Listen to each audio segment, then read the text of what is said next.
First day of digital ID. A visit to the cafe. Late in the afternoon, Lucy and Dave planned to visit the cafe uptown for a drink before catching the bus home. Their access to public transportation would depend on certain conditions.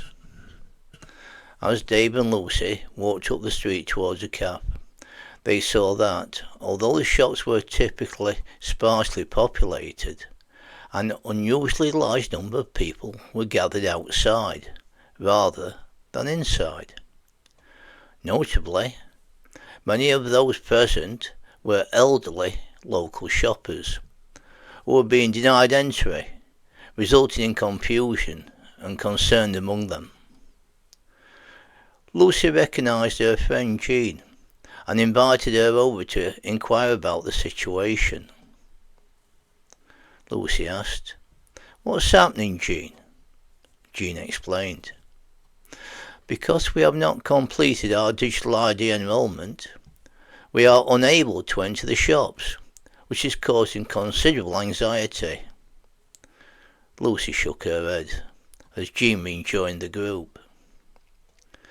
Continuing their journey, Lucy, Dave and John passed by a large and agitated group gathered near the pharmacy, which made them feel uneasy.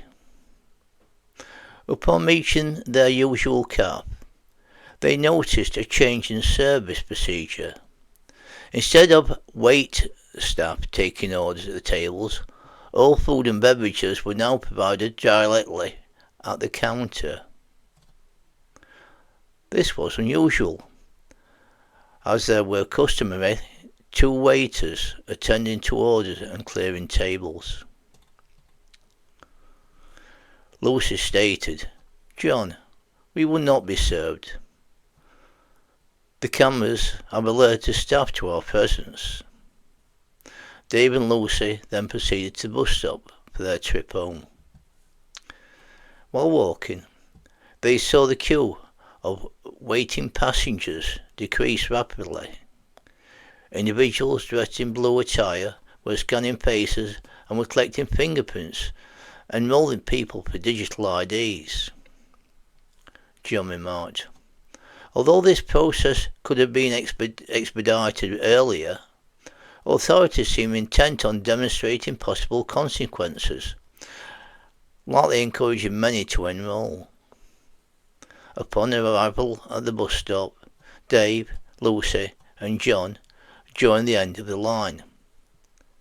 When their turn came, an official approached stating, "Hello, I'm going to enrol you for digital ID."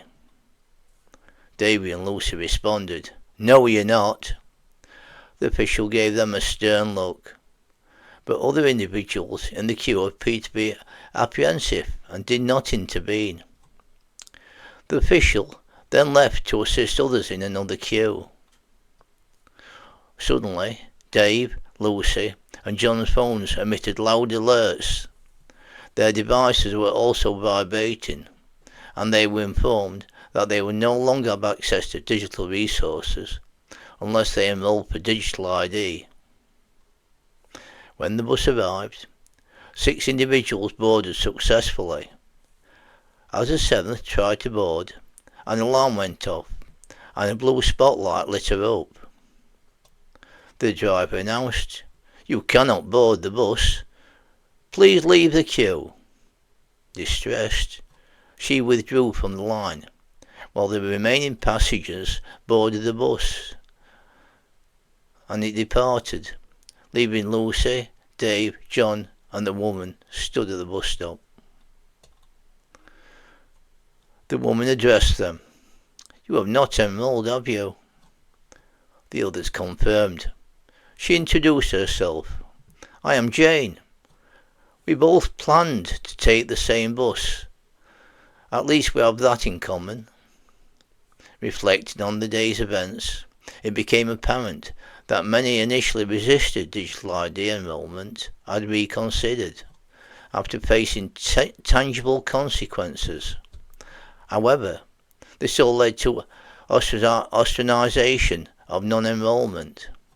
Further analysis may clarify the underlying reasons. In the next segment, Dave, John, Jane and Lucy will walk home, encountering new challenges along the way. That's all for me, Dave Jackson, the first day of Digital ID.